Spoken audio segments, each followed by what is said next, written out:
Well, could we get into perhaps the last iteration of contemporary moral issues? Just an announcement, the Budget Committee decided to cut all philosophy and religion classes except for doing 1 to 2 ethics and critical thinking sections a term. So that's what will be left. Makes no economic sense. It's a terrible decision.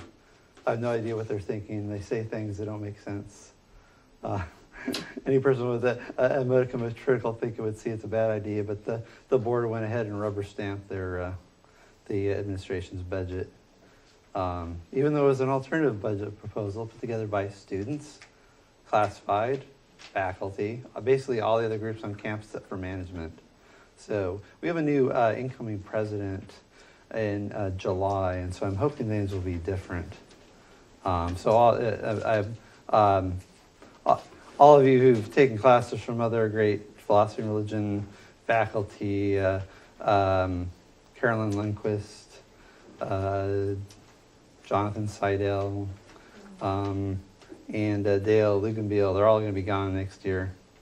So apologies, sad time for philosophy and religion. Philosophy is the top enrolling social science. Had the lowest enrollment drop. Everything's dropping. It had the lowest enrollment drop by far of any other social science discipline. But because religion had a few dips in enrollment, not anywhere near some of the other programs being cut. And because it sort of gave them the excuse to average the lower numbers with philosophy and religion and cut a full-time position. So the real idea is that they just lay off as many full-time faculty as possible using every trick in the book to do it, they'll save a little bit of money, which is short-sighted. They offer people early retirement and the incentives to retire early, and then if they don't get enough voluntary retirements, they go for involuntary retirements and continue to hire more management positions. So they're going to fill all the vacant management positions and none of the open faculty positions. And it's like 8.5, I think, for the management positions, including 2 new management positions that never existed before. So that's the state of the administration of our college. I suppose you can send angry emails to the board or the president. I don't want to dissuade anyone from doing that. It probably not going to do much good, but I'm hoping with some new blood coming in July, we'll get some better leadership of the college, because this is incredibly disappointing. So anyway, apologies for the outcome. Like the last month, I have also apologized that I think the last month has been distracting me from the usual time, attention that I give to my classes. It's felt like I had 2 full-time jobs, writing letters to the board, going to budget meetings, budget subcommittee meetings, board meetings, and faculty association meetings. And it's been a bit of a distraction. So that is mostly past. So I hope to have the schedule laid out this weekend for the last couple of weeks of the class and be caught up on things. Any questions about that? All right, so let me get student view. I'll say it's not a fait accompli because I'm filing a grievance, and I think I have a good chance of success because it's a violation of my contract to lay me off and backfill me with part-time faculty. That's illegal. They have some fancy tricks where they can get away with it, but it's questionable. There's also work at the college that I'm qualified for, and so you may see me in the Multicultural Center, running the Peace Center. There's all sorts of things that I'm qualified to do here, and they have a contractual obligation to place me in those things. So, not what I would prefer to do, but I got to eat. I got a wife and cats to take care of. Okay, new. I got a clip. You can keep going. Okay. All right. So that's that's where things stand. Thank you. All right.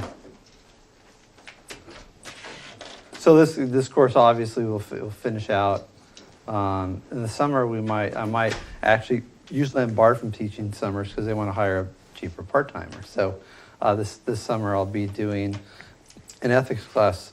It may be an online ethics class since they're talking about adding online. So if anyone's interested in that, we'll see what happens. Summer registration's already started, but they can always add in sections. So if you're interested in that, be looking for that to pop up, or I'll make an announcement later when I get more details on that.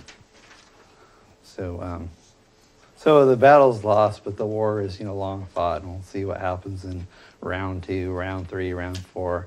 And even after all the things on the table, I've actually got some other backup plans. So one of the things too, like if you find this class interesting, or you're interested in like philosophy in general, and maybe more like this is kind of applied ethics, public policy stuff, more political science type stuff.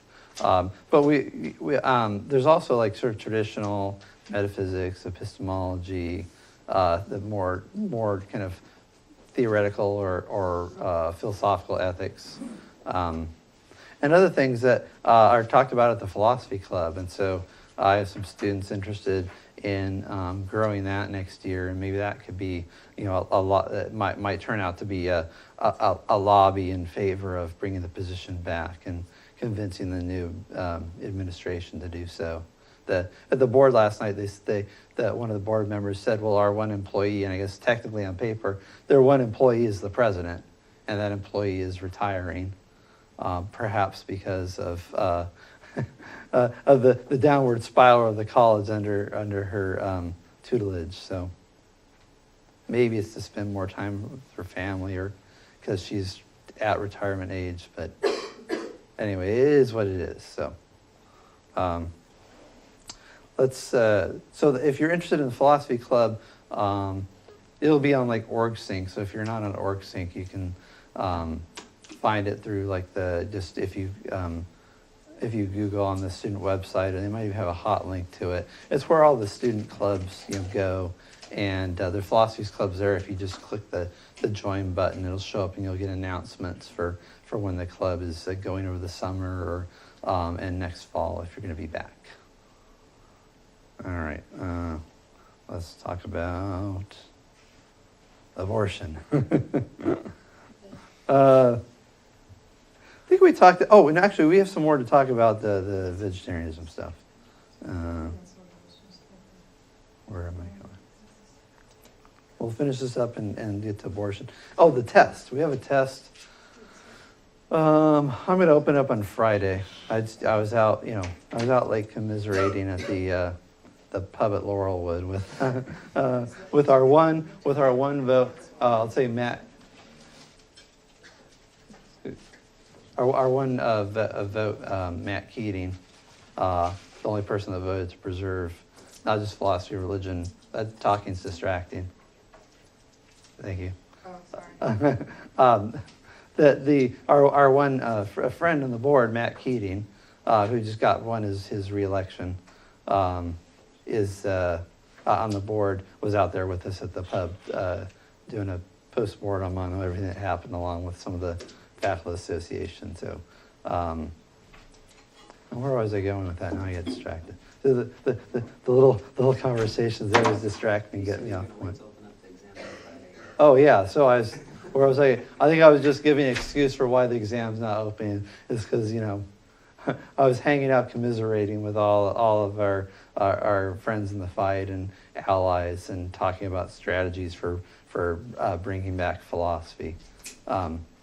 So the test, I'll open the test tomorrow morning, and we'll see how far we get on the abortion issue. I might just do like let's see what happens after hour 1. Let's do that. One possibility is just having immigration and animal rights on the exam would be one possibility. And maybe that's what I'll do. And I'll just I could do the review and then give you the study guide afterwards.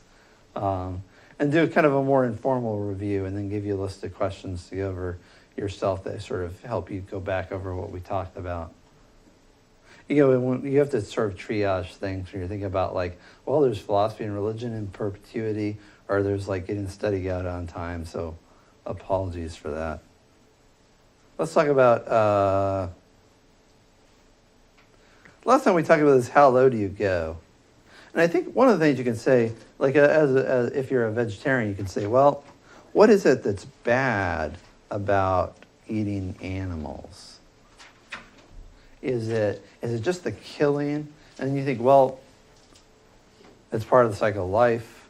I'm depriving a being of maybe future experiences, but if that being hadn't existed, if not for the market for meat, which is driving and including my desire to eat meat right now, the animal wouldn't have existed. So if it has led a pleasant life, or even a life which is more pleasant than it would have lived in the wild, maybe I'm on okay moral ground. Plants are living beings. There's some people who are vegans who will only eat the products of plants. So they'll only eat fruits. I'm thinking of other things. So they won't eat like roots. They're babies. They won't, I guess. I'm thinking about things like really grains, right? Because grain is seeds. So it's kind of like a vegetarian that eats eggs, right? You're not going to slaughter a chicken, but you might eat a chicken's egg. And free range, right? And so, or the lacto-vegetarians, you might consume dairy products, and maybe you only get them from like a local dairy where it's free-range cows, right? Something that where you know the animals are treated well. So in the same way, some people actually, usually they're religious people, and they think that the life matters, not just suffering. They don't think plants feel, but they also say plants are living beings, and so they will like harvest the fruit of plants, but they won't kill whole plants. So you eat bananas and any kind of a fruit tree, but not like root vegetables, right? Root vegetables, you gotta pull them up. You're eating the whole plant. I guess leafy vegetables is the same thing. You could eat the leaves off a tree or a shrub, but you couldn't eat like a leaf of lettuce. So, and those are extremely rare. And generally, people think that the problem is plants aren't really conscious. So there's the killing. There's a difference between life and consciousness. And you might say, well, are bacteria conscious right now? And they're sort of, you think about bacteria and bugs even, more sort of robotic. And so they don't have that same level of consciousness as, say, a fish or a lizard or certainly as a mammal. And so you might have some justification that some of these things like insects, even though they can feel pain, if you have a good enough reason, of self-protection, or even, you might even say, having a pleasant life yourself without, having ants crawling all over you, or maybe danger from rattlesnakes or whatever, that you have some, and the rattlesnakes might be an issue there, but you might say, I have the right to self-defense, I have a right to protect myself and my family.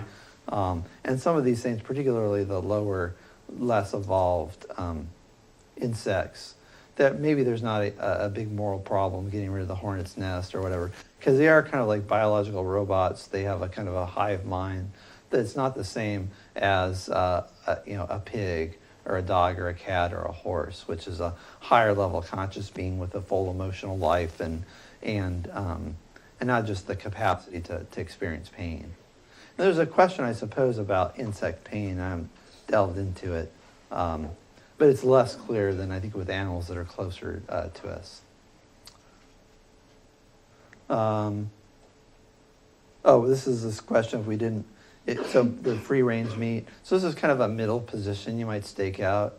You might say, well, if the animal is treated well and lives a long, maybe not even a long life, but a good short life, that if you cut it short by killing the animal, and the animal would have existed in the first place unless you'd bred it on a farm, then maybe you're all right. And maybe that's actually that sort of, in philosophy, this is called a counterfactual statement. If I hadn't bred these animals, then this animal wouldn't exist, and wouldn't have had the pleasant life it does have. Therefore, since I brought this animal into existence, there's nothing wrong with me cutting its life short, would be the argument. So then maybe it's okay to eat free-range meat. The argument is, here's a specious argument. And you get all this stuff from the government talking about food deserts and this other malarkey. And it's true that if you want like organic blueberries, out of season, you're going to pay a hefty price for them. All the studies show that organic fruits and vegetables aren't better for you. If some of the things it might be a good idea to wash them. But to obsess about minute parts per billion or parts per trillion of insecticide and pay double the price is probably diminishing returns and obsessing about nothing. It's like people that buy bottled water. Buying bottled water is a huge waste of money. Stuff out of the tap is perfectly fine unless you're at the California Youth Authority, the Oregon Youth Authority, or still back in California for a minute. I used to drive by there all the time on my way to one of my many part-time jobs. Maybe I'm having flashbacks because I just lost my position. Anyway, the Oregon Youth Authority had some scandal where they had lead contaminants in government offices. So the next day they checked the governor's mansion and all these Politico offices for lead. Oregon Youth Authority, and they waited for years and finally, maybe we should test this. Years after they found out there's lead contamination. So probably going to be a big lawsuit. Anyway, if you're obsessing about you have a countertop water filter and get some little pitcher, and the tap water around here is just fine. It's great, actually, there's no fluoride in the water here. They don't add it. The amount of fluoride you would need to counteract tooth decay is enough to harm you. So if there's enough to actually make a difference, then it's not good for you. If you don't have it, you just brush your teeth, or do a fluoride rinse or something. It's just fine.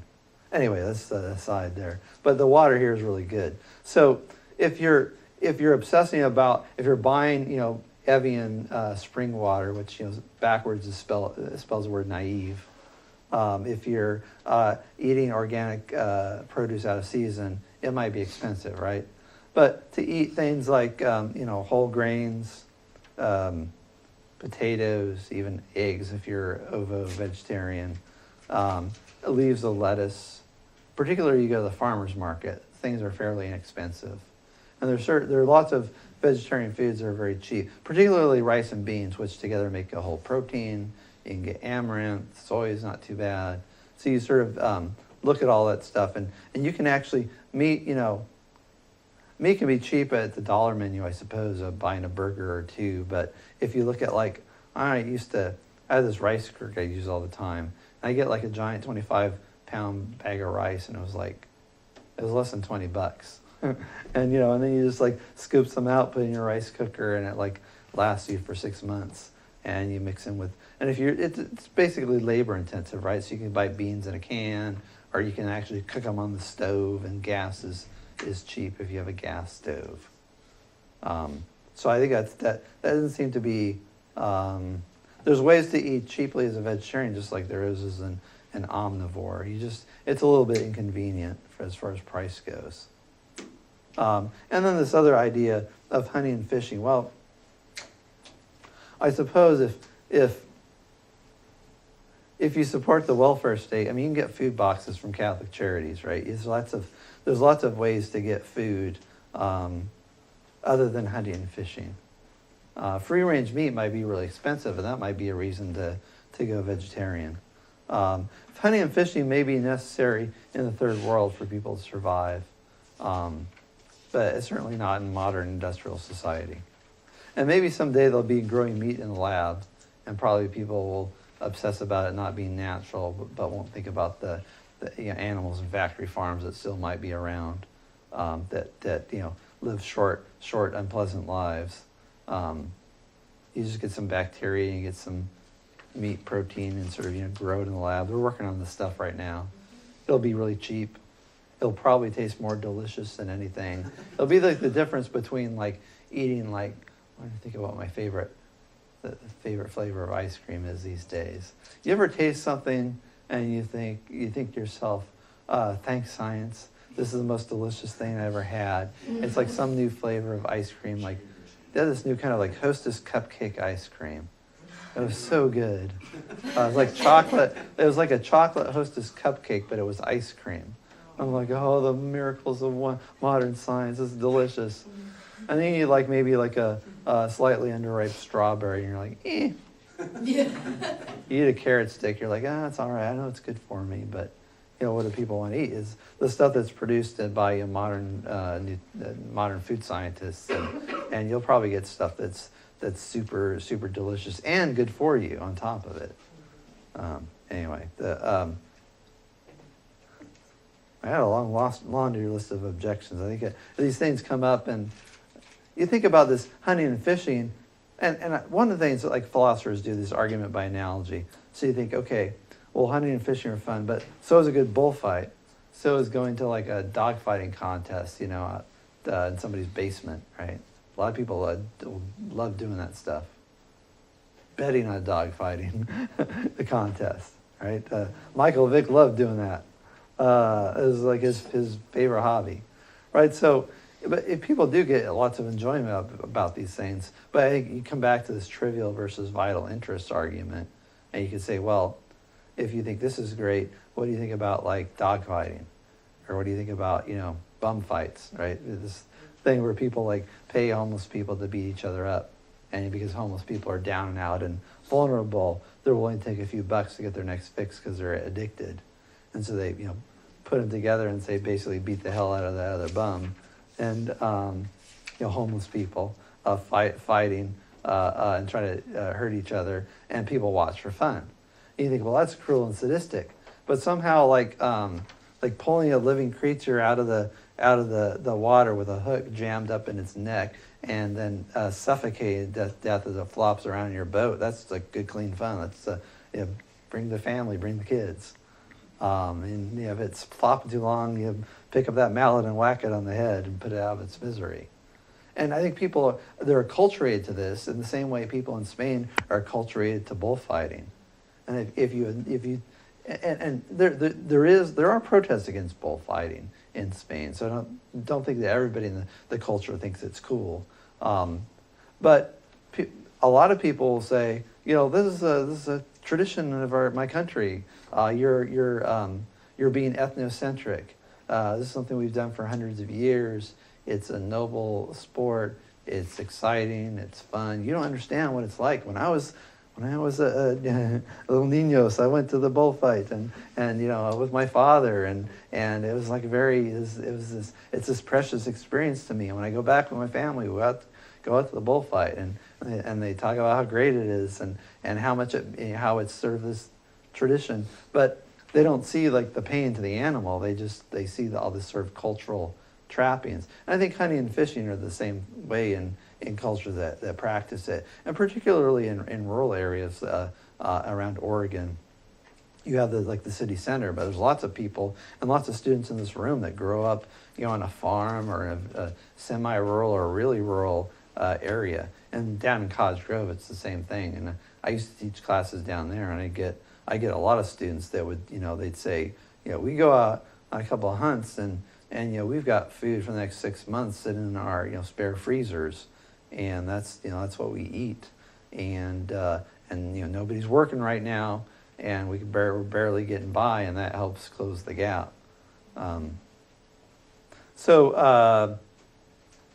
Let's see, with this free range farming and hunting do minimize animal suffering. So if you're thinking about one of the principles in ethics is harm reduction, and we'll talk about this like in the war on drugs.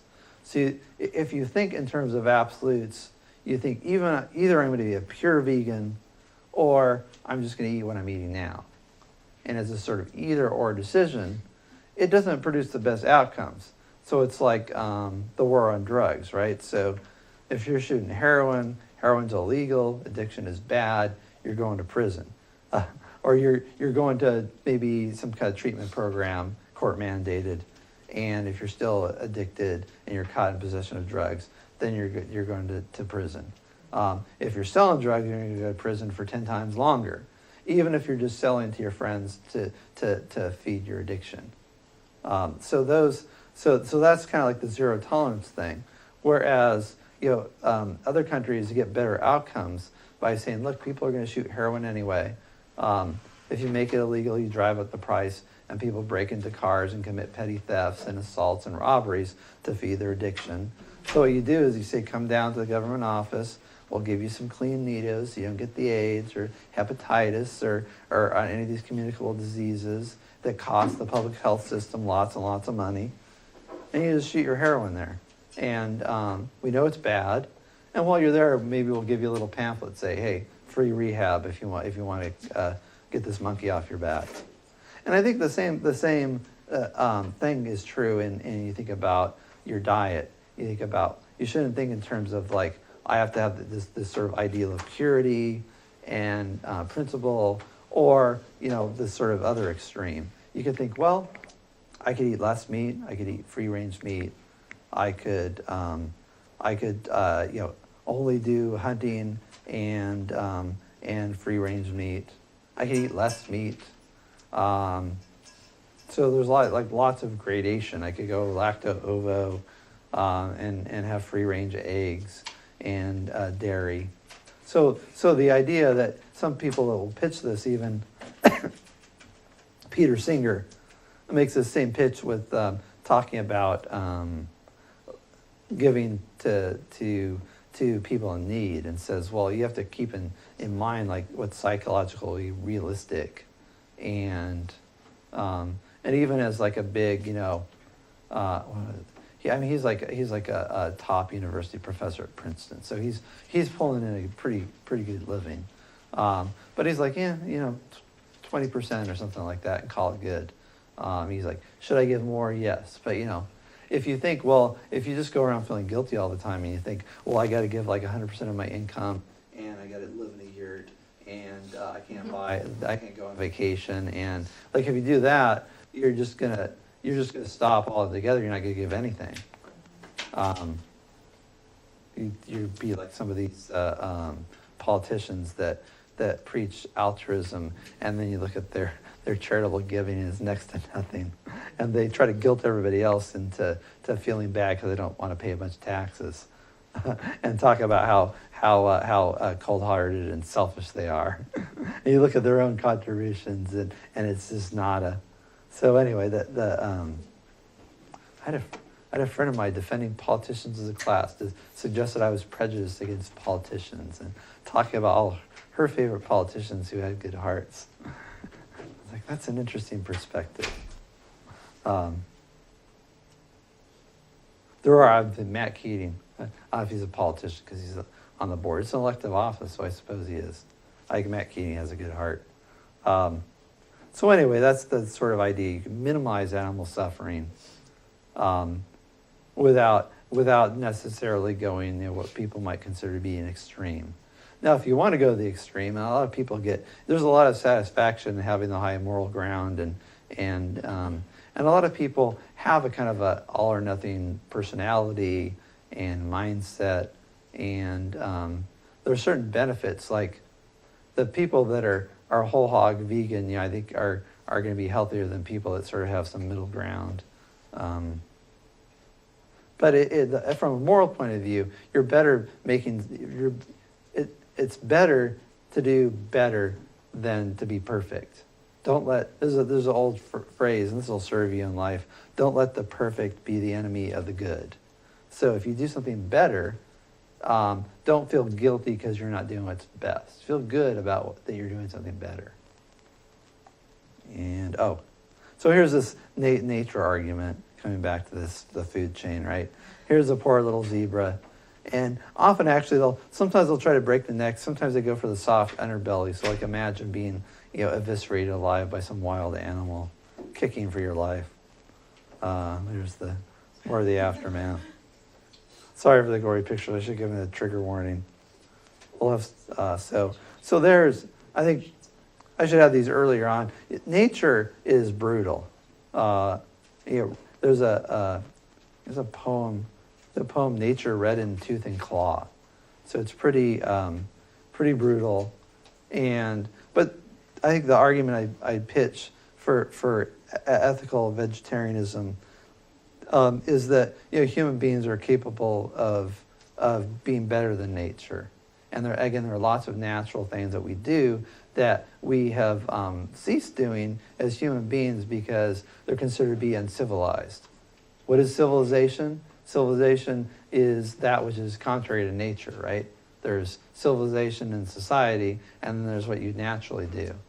And naturally, human beings, there's a side of us anyway. Thomas Hobbes talks about this self-interested side. We're driven by these base instincts. You got that medulla oblongata, the reptile brain at the base of your skull that says, reproduce, crush all those who oppose you, do something that makes you feel really, really good, like crushing your enemies, mating with attractive mates, exacting revenge on those who've harmed you, right? Retaliation. Like all those things are these base instincts that drive people. And then, society tries to channel those into productive means.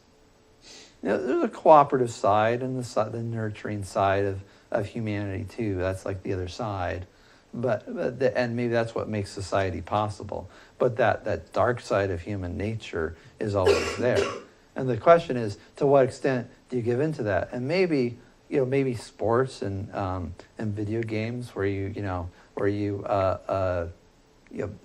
commit numerous felonies and throw hookers out of your car and drive around like crazy and kill monsters and plow down people with automatic weapons. Maybe that's okay. Maybe it's a cathartic outlet for all of those base instincts.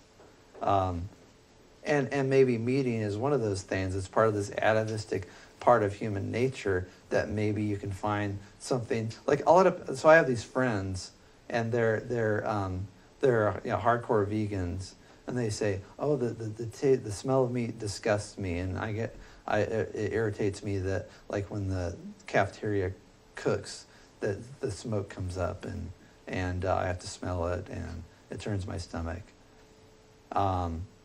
And I think fair disclosure, I'm a vegetarian. But when I smell that, I'm like, oh, that smells so delicious. I'm like the alcoholic who's like, gets a taste of liquor, like, I think I want to drink that. So it's to me that's like different. So I like the meat analyzed. I like the fake chicken because it tastes just like meat to me. Sometimes it tastes even better. I like they have these Asian restaurants that will do like your sweet and sour chicken. And it's like it's made with soy, or they make it with seitan. It's seitan. It's a wheat-based product, and to me it tastes just as good. And it's also your taste buds will acclimate to some of the stuff too. Yeah. Why do people fight back on the soy? They're like, it's full of estrogen, so it's going to make our daughter's breasts big when they're 8. It's not good for the man. It's there's all these implications. Yeah. Are they pro-meat vegetarian haters that are trying to cast this negativity on soy, or is there legitimate? Soy does have these phytoestrogens, but there's a huge question. When I try to look at the empirical evidence in that, I just didn't see a lot of, it's chemically similar to soy, but if you look at studies of people that consume soy, you don't see those effects on people. Okay. If there are effects, they seem to be really subtle. And there's alternatives to soy, again, like the the seitan, the amaranth, and quinoa, and they're complete proteins. So they're grains. They're actually pseudo grains. They're sort of in between a grain and a seed, and they're complete proteins. And again, rice and beans, nuts and grains. But soy's in everything. I mean, there's alternatives, but That's soy's true, right? Yeah, it everywhere. is. That's true. It's not something I'm concerned about. The same thing with like the artificial sweeteners. Those things don't seem to me like what's really like as a person who's drinking like a quart of organic apple juice a day is like looking to get diabetes. If you put a little Sweet and Low or Splenda or NutraSweet in your coffee, I think you're not going to have any problems. So it's all a matter of like, I suppose proportion of what you look out for. So anyway, that's comments or questions about any of these arguments, counter arguments.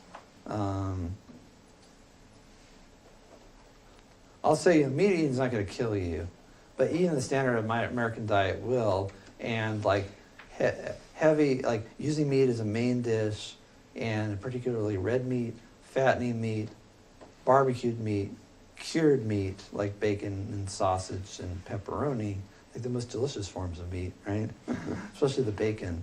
All that stuff is really bad for you and carcinogenic, and you're raising your risk for heart disease, stroke, all those things later in life, and it's cumulative. And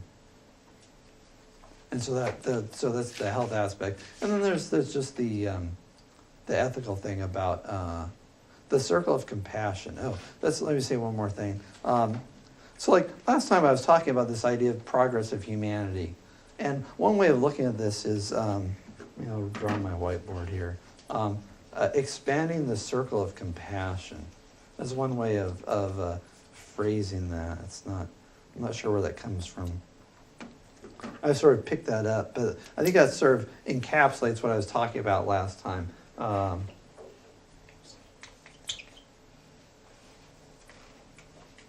Expanding the circle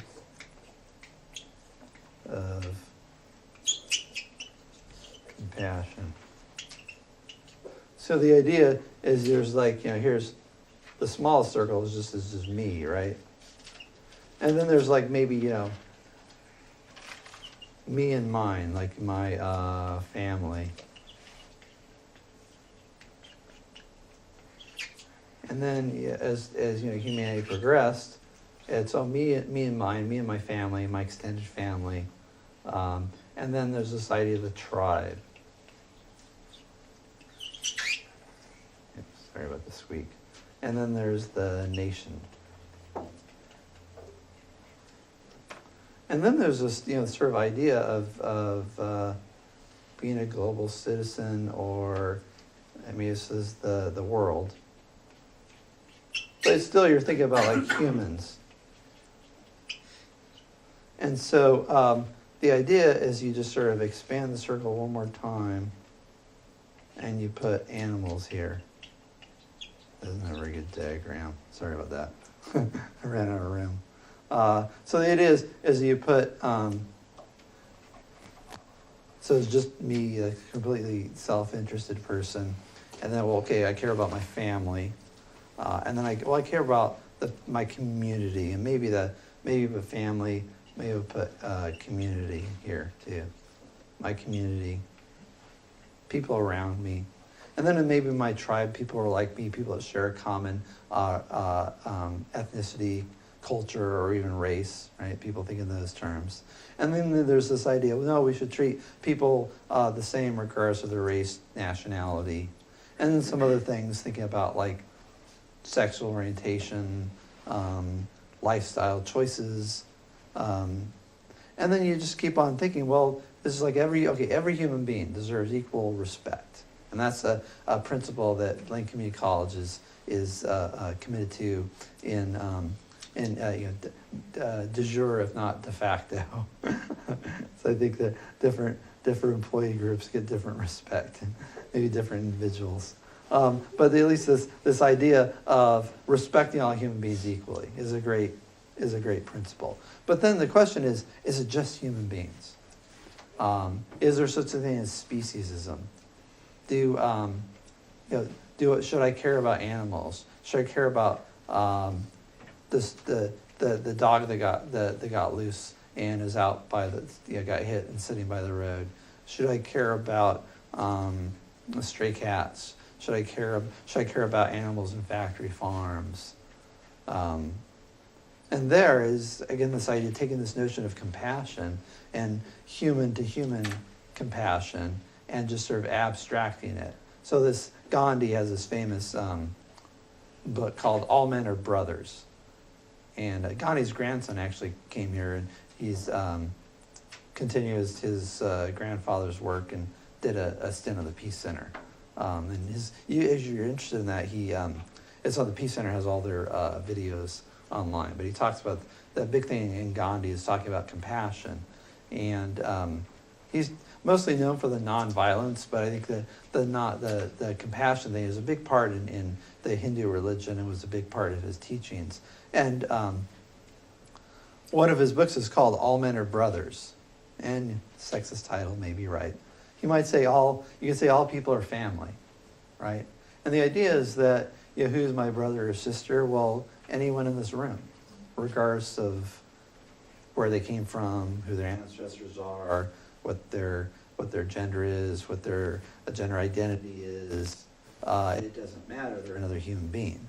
And so the argument for ethical treatment of animals is just that you should take that same principle of equal consideration and not just apply it to human beings, beings that are like you in a certain respect, but also think about all conscious beings, whether they're the space brothers if they come down someday, or whether it's the animals,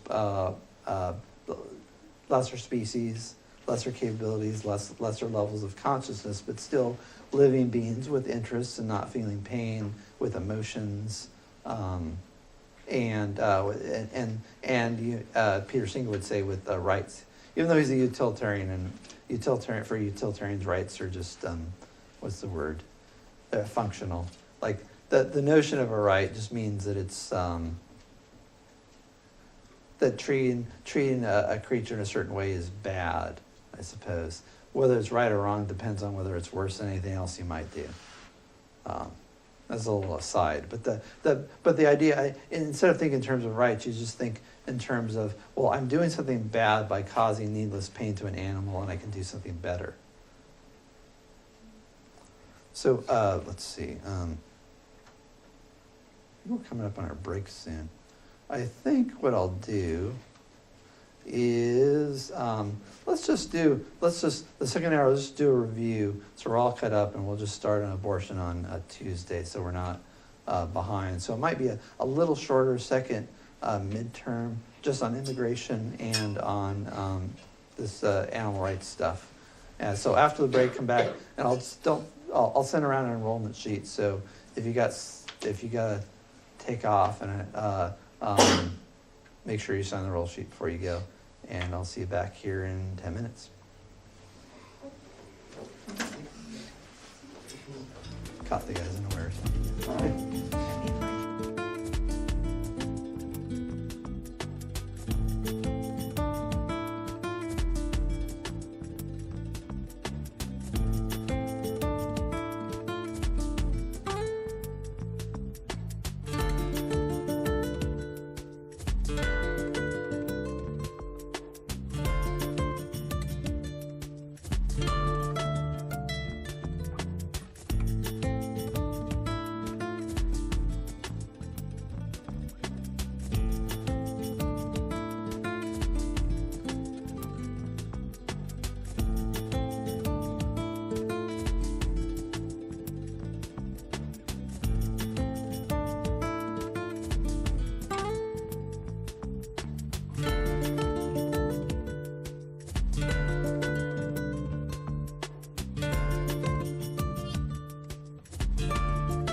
So let's talk about the review here.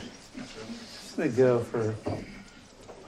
Just gonna look at last year's review and hit some of the new things that we've done this year. Oops, I'm gonna do that. Same drill as the last exam, testing lab, Center 311.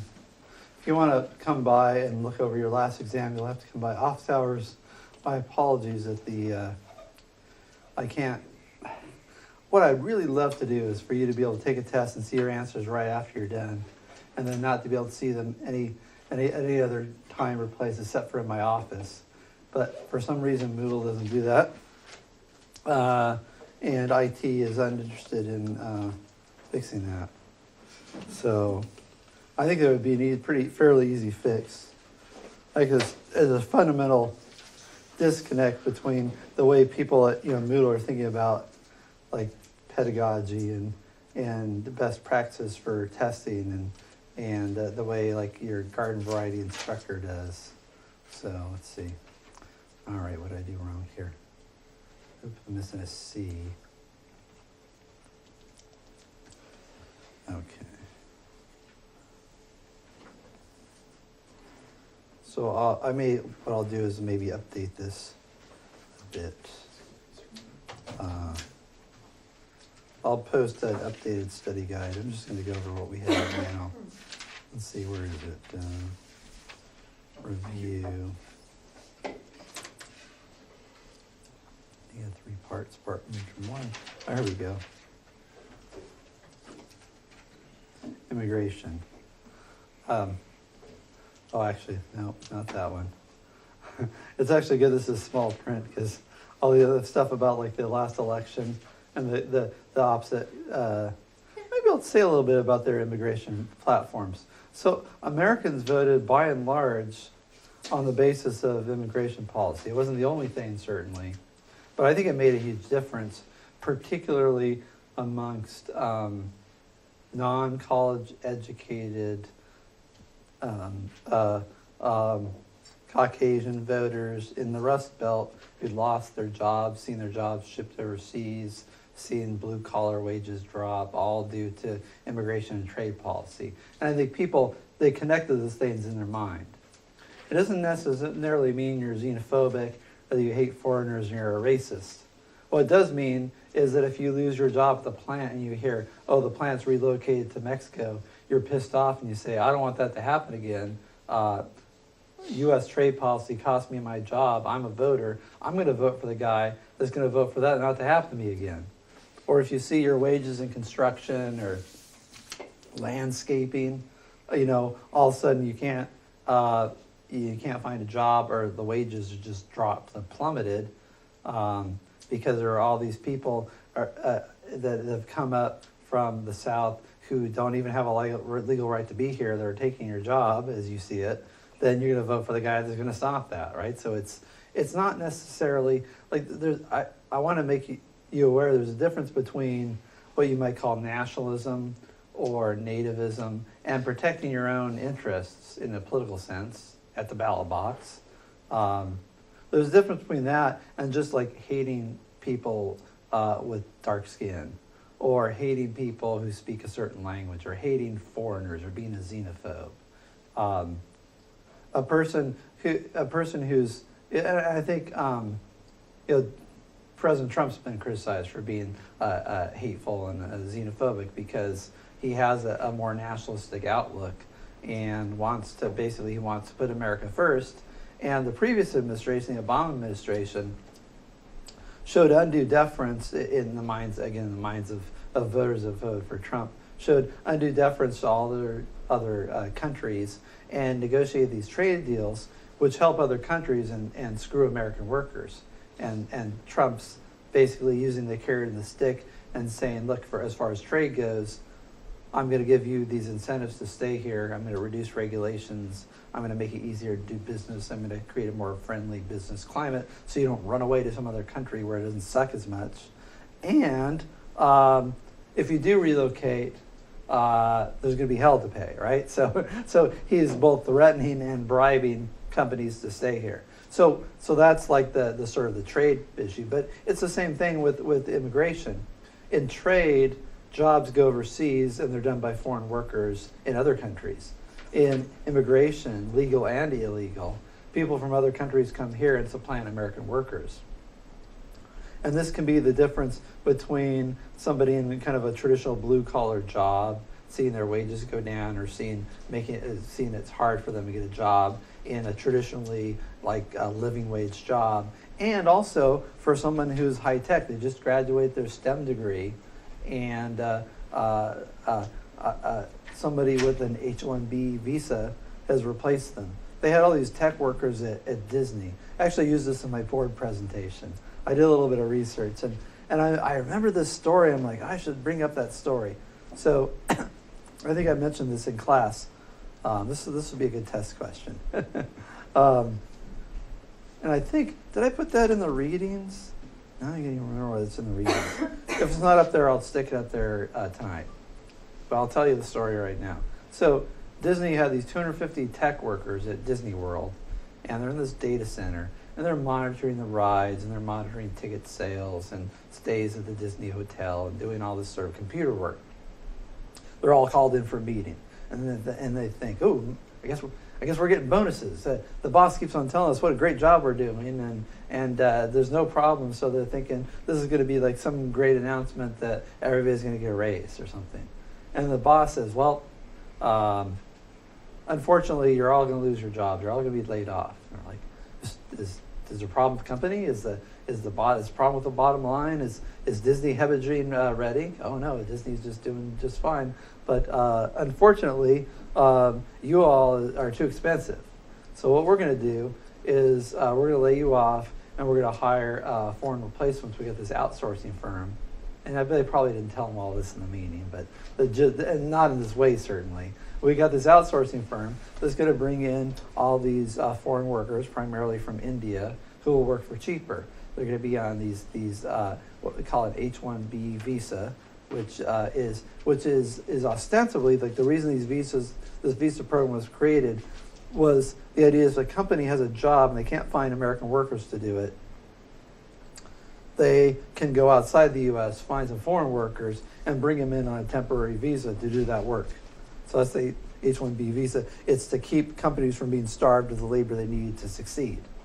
But what Disney was doing, a big faceless, bastard corporation, like like a lot of big corporations, doesn't really care about its workers, has a short-sighted mentality, cares about the quarterly reports and the bottom line, and so on and so forth.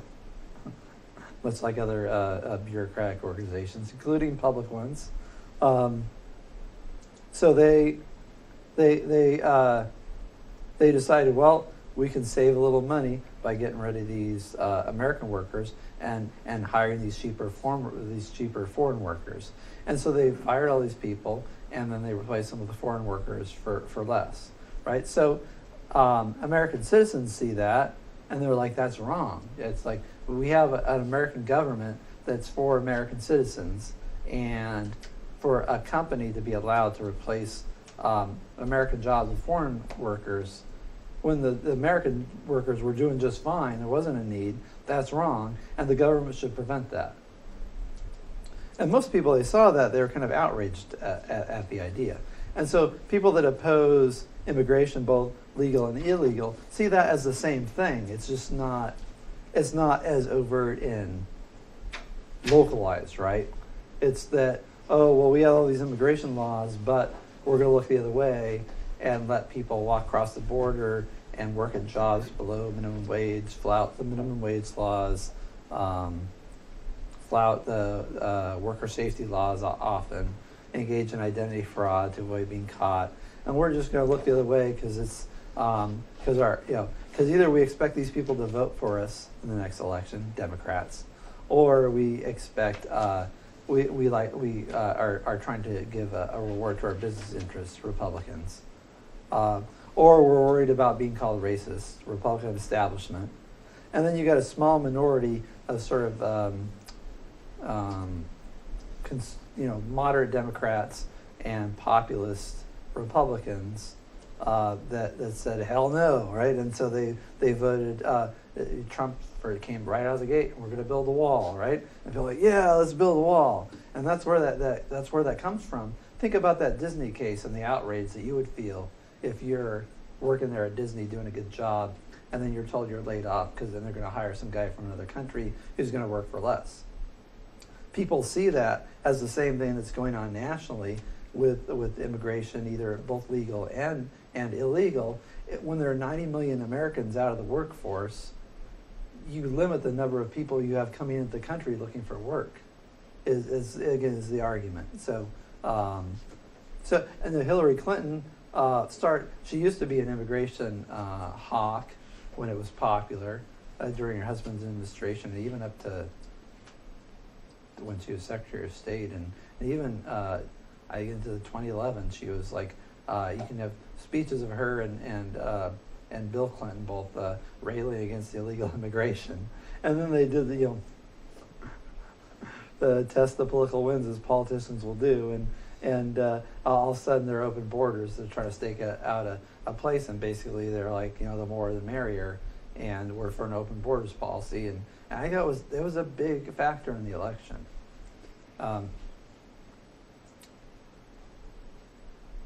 And I've just said this characterization of the Democratic Republican parties. Libertarians are interesting on immigration. So the traditional, the party's approach, and Gary Johnson, I think, they basically shot himself in the foot by staking out a more liberal Democrat stance on immigration.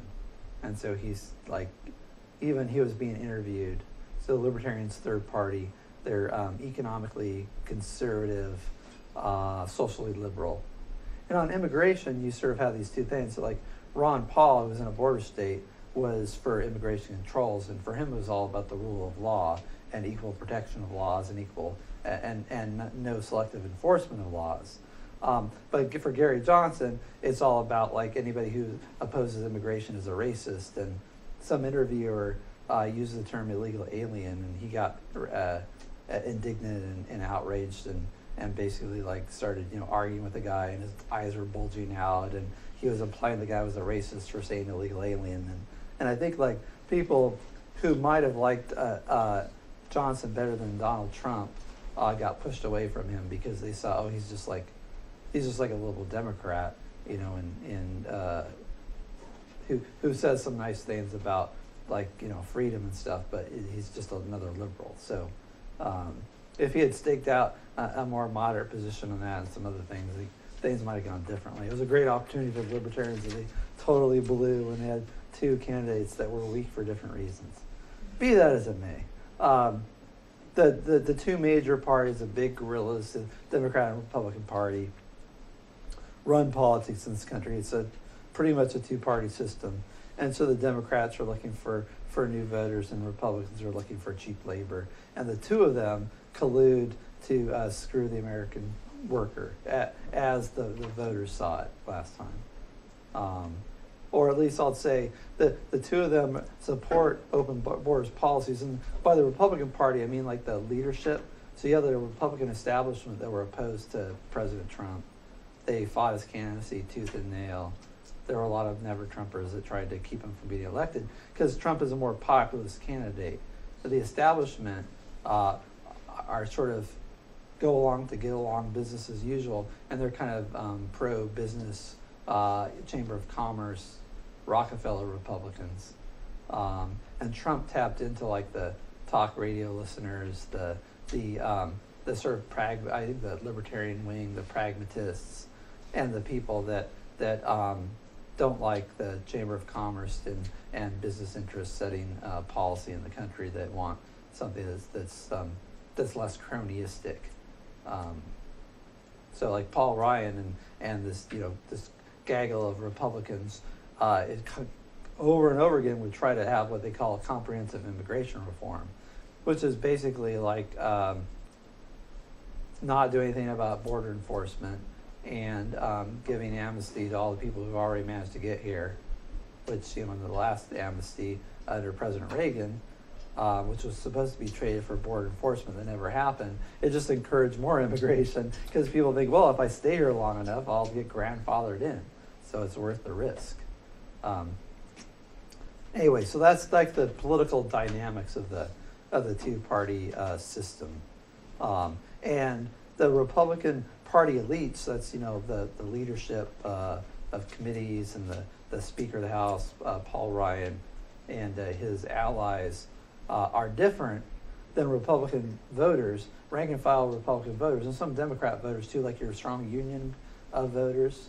Unions are about protecting the workers, and unions are primarily in kind of blue-collar jobs like factory jobs, trade unionist jobs, electricians, people that work on the loading dock, right? The people that work in the shipping industry, truck drivers, right? All those guys are kind of union guys, and them together with like the Tea Party types and the more ideological conservatives got together and gave a big boost to the Trump candidacy, or rather, that Trump tapped into those people's frustrations about American immigration policy. And I gave you a couple of articles that show that border apprehensions are at a 17-year low. You're like, oh, are all these people getting across the border without getting caught? No, nobody's trying anymore. The number of people trying to get across are really few because people are like, oh crap, they're actually enforcing the border laws. The border patrols, like there's more border agents, and they're actually sending people back. So if you're thinking, I'm going to pay $3,000 American dollars, maybe even $5,000 American dollars for a coyote to smuggle you in, or you're going to take your life in your hands and try to get across the desert and perhaps die of dehydration, or be killed by a narco gang, or be raped and killed by a narco gang. And lots of terrible things happen to people, or suffocate in the back of a truck. So you're thinking about, that's a big risk, right? So if I'm going to go through this huge risk, and then the chances are I'm going to get caught and just sent back again. I mean, $5,000, that's like, for a lot of people in Mexico and down further south, it's a year's wage, and maybe only might be 2 years. So you create a disincentive. So it seems to be working. The immigration numbers are down, whereas the Obama administration's policy was, by and large, to kind of come on in and don't enforce the law, and then issue these executive orders that say we're not going to enforce it. We're not going to enforce it in these particular situations, and just keep on sort of ramping it up. Although the Obama administration, the Border Patrol did do some deportations, but they're kind of weak-handed about it. Yeah. I was going to say that, adding to that, actually Obama's the president has deported the most in any country, in the whole history of the United States. Like, he's deported more people than any other president. And the stoppage of people coming in didn't stop with Trump. It's been like since Obama became president, there's actually more people going back to Mexico than coming in, from what I have seen. Well, part of the problem is like during the financial collapse, people stopped coming up because jobs dried up. So that was one thing that happened. You had this massive number of unaccompanied children coming up from El Salvador and I'm trying to remember these other Honduras. And the idea is they're just being placed with relatives. And so people got kind of the green light, like you can send your kids to America for a better life. There's like tens of thousands of children coming up. What they would do is they'd say, okay, well, these children, like, instead of sending them back home, they would just say, oh, well, we're going to place you with your relatives and we'll have some BS administrative hearing sometime in the indefinite future with long lines. And I suppose, going back, this question of like, last hour I was talking about the circle of compassion. So some people would approach immigration and say, look, this is just another case of the circle of compassion. You should feel compassion for people living in dire poverty who are looking for a better life, who work harder than many Americans and are willing to do dirty jobs, dangerous jobs, and willing to risk everything to come here.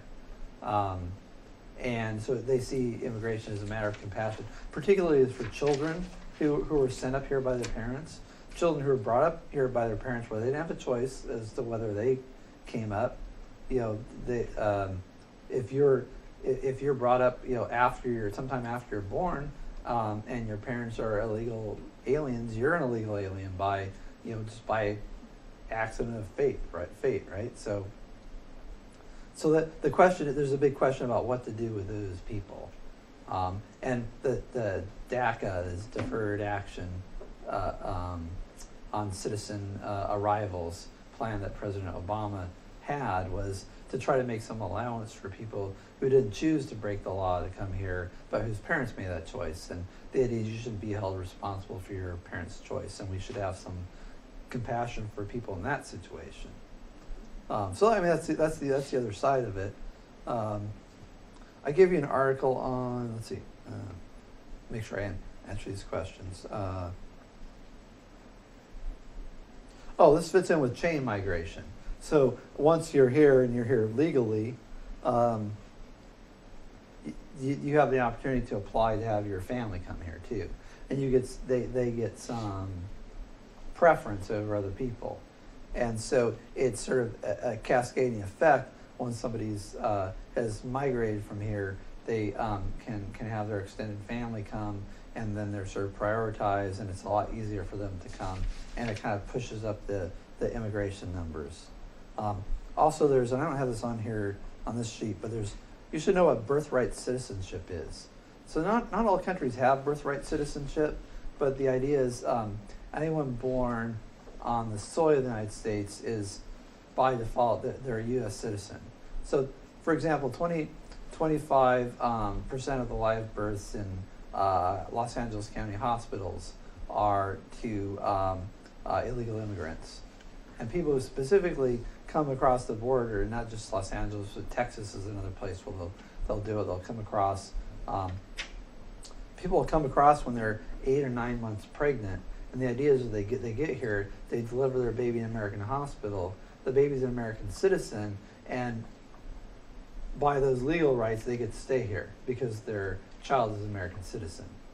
And it's from an interpretation of the 14th Amendment that was meant to make all slaves citizens. There's a legal question about whether birthright citizen is actually supported by the 14th Amendment or not.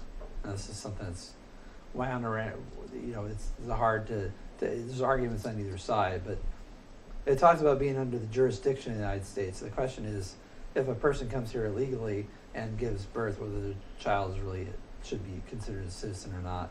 And I suppose the Supreme Court might just take up what this means. That's maybe an aside, but you should know. So we have birthright citizenship. So that, in part that feeds immigration. If you have immigrants coming over here pregnant and giving birth and have citizen children, or if you come here and all you have to do is have a child, and then that child is not only a citizen but eligible for public assistance. And if you're poor, you're working some menial job, you're likely to qualify for those things. So people will often say, well, illegal immigrants, they don't get any welfare, they don't get any public assistance. But if they have children, those children are eligible for all kinds of benefits, including public schools, which cost $10,000 a head for K through 12. So you just think about a family, maybe a family of two that are living at the poverty level, and working under the table at illegal labor, and they're making, maybe let's say they're making $30,000 a year. They're probably getting money back on their tax return if there's like a couple with one child, and then that one child once they're school age is going to cost the state $10,000 a year. So that's like a net deficit right there of $10,000, even if they pay a few $100s in taxes. So and maybe some state taxes in Oregon. So that they're a net burden on social welfare systems, and there's two different problems, right? There's illegal labor coming from Mexico and also other South American countries, Central American countries. usually what happens is people from El Salvador and Honduras and Guatemala, they just come up through Mexico, and that's the way they enter into the country. But it's not just people from Mexico. So one problem is poor people who don't speak the language with few job skills coming up and displacing really poor minorities in the inner city. African American unemployment, particularly amongst youth, has gone way up, and illegal immigration seems to be a big cause because, again, we talked about this a while ago, but you have a disproportionate number of African Americans in unskilled labor in urban areas, and doing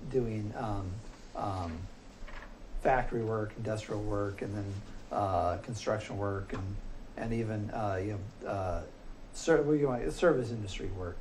And then, so if you have a bunch of other unskilled laborers coming up, they compete for those same jobs. And so and if you have illegal labor, that's a lot cheaper, and so it displaces the legal workers who are already on the margins. So I mean, that's one problem. The other problem is the tech workers coming over on tech visas that displace people that graduate with really good engineering degrees and other science degrees, and that's legal immigration. And people raise questions about both. And this is like really, it gets to the heart of the question of the role of government in regulating commerce and regulating immigration. Is, our borders, how important are borders? Are borders something that are, and how important is the nation state? And I would say that often people have a disconnect in that they love the welfare state, they love the nation state, they have a sort of authoritarian thinking where they think men and women writing things down on pieces of paper in Washington, D.C. is a holy writ. They see voting as a sacred honor. But borders don't exist, and borders don't matter. Whereas when the border defines the scope of the power of the state, right? There's a state to the south called Mexico. There's a state to the north of it called the United States, and there's another one to the north of us called Canada, with a whole set of different laws, different jurisdictions, and there's a line going across the bottom of the United States and the top of the United States, with a few little carve-outs for Hawaii and Alaska and Puerto Rico, right? So and that defines a nation state. So this goes back to the first day. Unless you're an anarchist, it's up to you to explain why every other law is sacred and holy and why they should all be followed, except for immigration laws. Those should be ignored. And so one of the things that people that oppose illegal immigration would say is that if you want an open border, you should lobby your congressman. You should pass a ballot initiative. You should do something in a democratic process, convince enough of your fellow students citizens to pass a law that or to repeal immigration laws.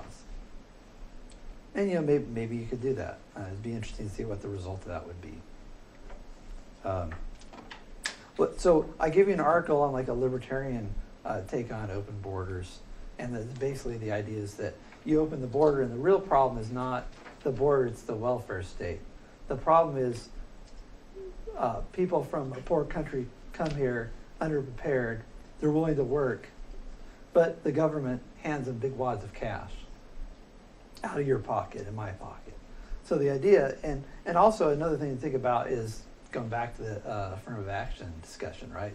So a person coming from Latin America has probably got a twofer with being a member of a protected class, and also being bilingual if they can speak English. But once they learn English, they'll be bilingual, right? So, so those two things. You see them at the top of every job application, including most of them at Lane. Even for upper level administrators, I was on a committee to hire an administrator who turned out to be not as bad as the rest of them, so I felt like we did a good job. I felt it wasn't like you hire a person who's like a human being, and it can be reasonable at times. You've done your duty. So anyway, but I was on this committee, and I said, well, I see this, we got this preferred qualifications, I see bilingualism. And I also see there's a EEOC affirmative action stuff. I'm like, and the points for this, they were like really high. I think it's 10 points for each on the application. And I'm thinking, and I asked, well, how much contact does this person have from students? And how many of our students don't speak English as their primary language? And first I said, like, how many people, and what's the proportion of Hispanics, and how many of them aren't proficient in English? And what opportunities would this upper level, executive dean, as they call them now, I think they're calling vice presidents back then, how much would this executive position, how often would they use this ability? And should this be, there's like gradations, there's preferred qualification, and then there's like desired qualifications. I'm like, why don't we bump this down to desired qualification and give it 5 points?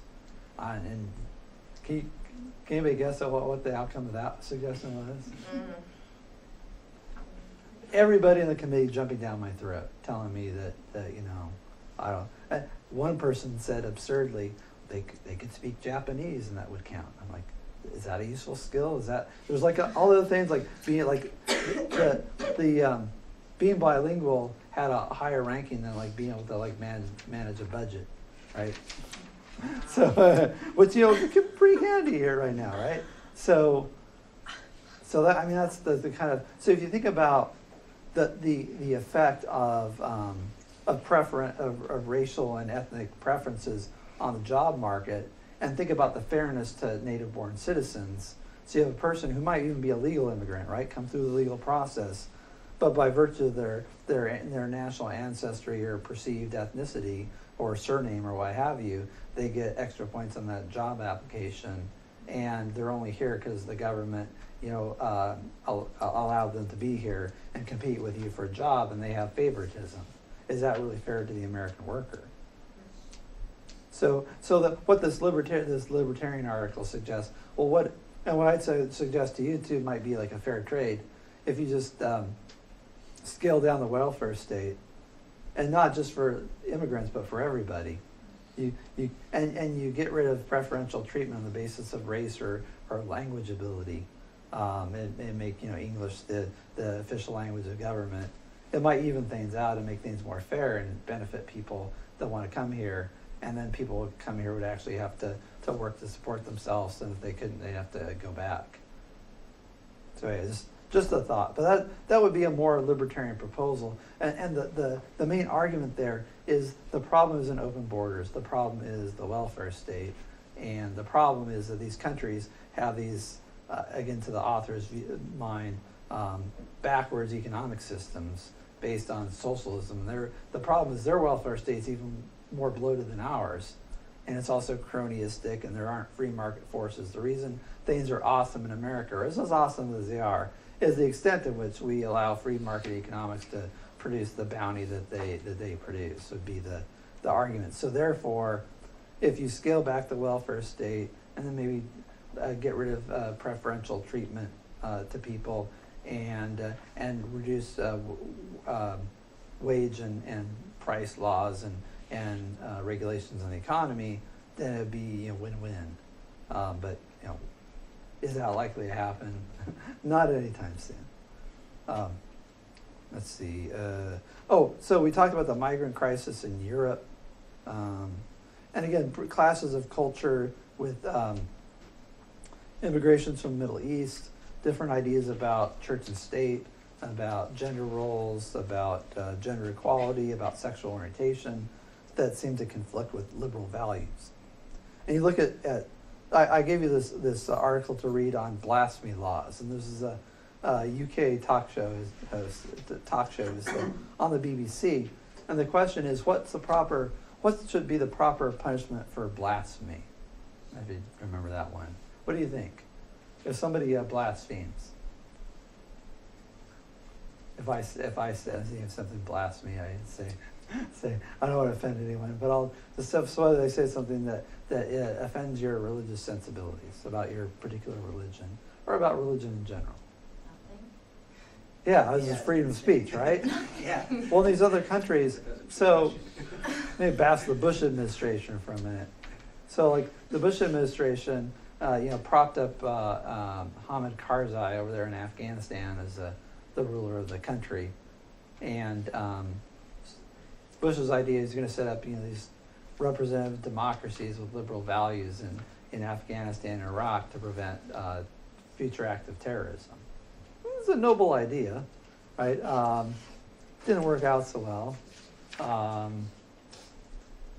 So over in Afghanistan, they install this new government, and not too long afterwards, there's some guy who's he's born into an Islamic family, so he's considered to be a Muslim just by virtue of birth, and he finds Jesus and converts to Christianity, and all of a sudden he's in prison and he's facing execution under Islamic law, and Hamid Karzai is not doing anything about it. So the Bush administration, whose voter base is evangelical Christians, are kind of pissed off about this, right? So they raise a big thing, and there's human rights stuff, human rights people get involved, and finally Karzai has to give this guy a pardon, but they don't get rid of the law, right? So in many Islamic countries, you can be killed, flogged, whipped, punished in all kinds of ways by the state for blasphemy, and even for like politically correct reasons, you get punished in Canada for saying something about a person's religion or saying something about lots of things, I guess. But this question about like church and state, liberal democracy, freedom of religion, freedom of expression, that conflicts with the majority beliefs of a lot of these other countries. Now, sometimes immigrants come over here because they think their country sucks, or it sucks in certain ways, right? So I knew a guy who came over here in the wake of the Iranian Revolution in the 70s, and he was an atheist. And he saw the religious fanatics were taking over, and he's like, I'm getting the hell out of here. I'm a marked man. This is terrible. Because before the revolution, Iran was like a progressive, up-and-coming, modern industrial country. And now it's turned into this very repressive regime run by the mullahs who want to destroy Israel and the United States with nuclear weapons, and got some help from the last administration on their way to do so, like North Korea. Sorry, tangent. So he came to America because he's like, I love America. I love freedom of religion. I'm not going to get in my home country.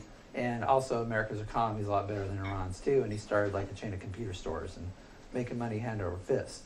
Because he's hardworking, smart, dedicated, and that's the kind of immigrant I'd say you would want. He's like, my culture doesn't really understand religious freedom.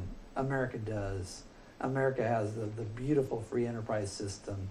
I'm gonna see if I can get over there. And he got some refugee status, I think, because of his religious beliefs, or not, lack thereof. I'm not sure exactly, but he managed to kind of get over here, and it seems like that's the guy who loves America and American culture and values you want here. Now, over in Britain, you see in the migrant crisis, there are these huge protests where people are holding up signs that say, "Freedom, go to hell," and "Kill those who insult Islam," and are waving ISIS flags. Why would you want someone like that in your country? Now, that's not the majority of migrants. The majority of migrants, I think, are for economic reasons. But there's a big noisy minority, and then they convince the disenfranchised, disgruntled people who are expecting streets of gold and find themselves living in an ethnic ghetto, and they say, look, okay, we're your people. We believe in your religion. We got to band together against the infidels. And so you get these ethnic pockets of angry people stumping for the values that screwed up their country in the first place, right? And they're importing all their bad ideas to your country. Then that can create cultural clashes and cultural problems. And it's the wonders of diversity, right? So that's why I say that diversity can be a plus, but not always, and not in every way. Sometimes sometimes unity can be a plus. So that there's a special problem with people from fundamentalist Islamic countries that come to modern liberal humanistic Western countries, because there's this clash of values and disagreement for how a society should be. And it's not, I'll say it's not also, it's not just, I'm going to say here, it's not just law, it's just not the law. So these people can't vote, right? You come over here, if you're an immigrant, you have to be a citizen to vote, in theory. Even though there's like no check and their idea is racist, but in theory you have to be a citizen to vote. But just if a person is a legal immigrant, resident alien, they're in your workplace, and they don't want to talk. They don't respect their female boss for making inappropriate comments. They're objecting to a Christmas celebration, or what have you, like all the different things. Like if you can get clashes just of values in the workplace or walking down the street. In Britain, they have these self-appointed religious police that go around and harass women that they think are provocatively dressed, and not just Islamic women, but native-born British women. And they follow them around and yell at them and tell them that they call them names and tell them that they shouldn't walk around like that, and it's harassment, and it's based in this kind of puritanical religious belief. So again, if you think about, in theory, it sounds really nice that everybody should be able to get along, but that's predicated on modern Western liberal values of tolerance and acceptance that aren't shared by all cultures. Let's see. San Bernardino Massacre, I give you an article on that. And there you had two people engaged in active terrorism in San Bernardino, California. They shot up a Christmas party. It sort of happened, it seemed to come out of nowhere, but the article talks about all the failures to vet the people that came over, to look at their social media posts, to investigate their families, and in retrospect, as often is the case when these things happen, it's like you'd be surprised if they didn't commit an act of terrorism. You see social media posts about jihad and going off to moving to hotbeds of fundamentalism. This guy getting like a mail order bride off of some jihad site or something. So it looks like the wife might have been like sort of the one that radicalized the husband rather than vice versa. So there were lots of warning signs. And then a big thing was there was a neighbor who said there were all these weird things happening. He had these neighbors who he knew were Muslims, and they were having people coming and going all hours of the night. And he's like, I wonder if something's up. But he's like, I better not say anything because people think I'm a racist. And so he didn't call the police. He didn't say anything to anybody else. He just kept his attitudes to himself because he was worried about the worst thing in the world that could ever happen to a person. He'd be called a racist. I think this is the guy. So he didn't say anything, and then the massacre went forward. Whereas, so that's also where Islam isn't a race, right? So that's the first thing out of that. So what happened was a failure to use common sense vetting for people coming to the country to make sure they're not a danger, that they don't have terrorist sympathies and so on. And the Syrian refugee crisis, there's a big civil war there, and the problem with there is being able to vet people, because people don't have the sorts of documents you have in a first world country to begin with, and even then, it's when a country is torn apart by civil war. The Assad administration has more on their plate than be able to comply with the requests of immigration authorities that want to know who this person is that wants to come in here. What defines a country? A country's monopoly of force in a given geographic area, monopoly on the legitimate use of force in a geographic area. And the government is the the body that rules that country. And federal law says that you have to have permission to work, and that if you're an unlawful alien, you have no right to work. Employers have an obligation to make sure they're not employing people, but they don't have an obligation to use this E-Verify system. So the E-Verify system, you put in the person's social security number, and almost immediately you get back who they are and whether they have a right to work or not, and whether they're using a fake social security number or not. So one of the things people have suggested as a reform measure is just to make that mandatory. Right now it's optional. Some states have made it mandatory. The idea is to have a federal law to make it mandatory for all businesses, and then to levy hefty fines on businesses that are caught employing unlawful aliens.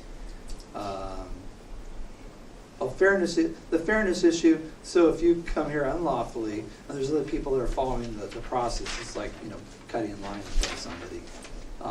You're taking a benefit away from someone that follows the legal process when you break the law. And then for U.S. citizens, I talked about the affirmative action laws. This house breaking analogy. This is the idea, what if somebody breaks into your house and just says, well, I'm going to live here now. And the idea is you'd have the right to kick them out, and the same thing would be true of a country. Minimum wage laws.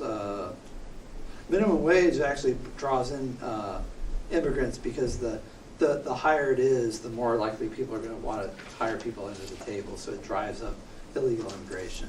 So you jack up the minimum wage to $15 an hour. A company says, well, I can't pay 15. I'm going to hire these illegal laborers who are going to work for 10. So it drives up the minimum wage law.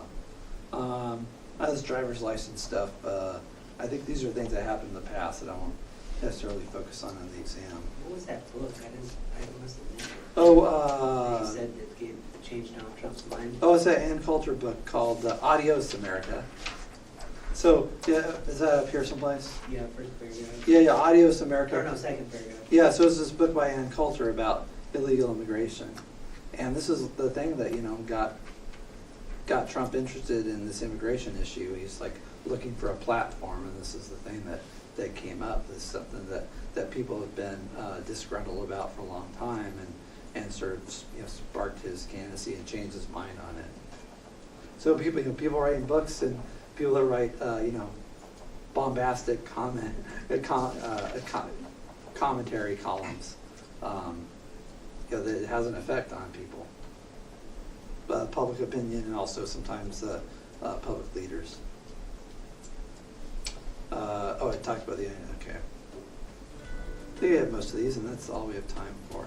The animal rights stuff, I think, is close enough in your public consciousness, or in your consciousness, that I don't know if I have to hit every point. I'll put out a study guide, and I'll answer individual questions about it on Monday, or on Tuesday, but I'll open up the exam tomorrow. It'll be available tomorrow morning, and I'll give you through Friday of week 8.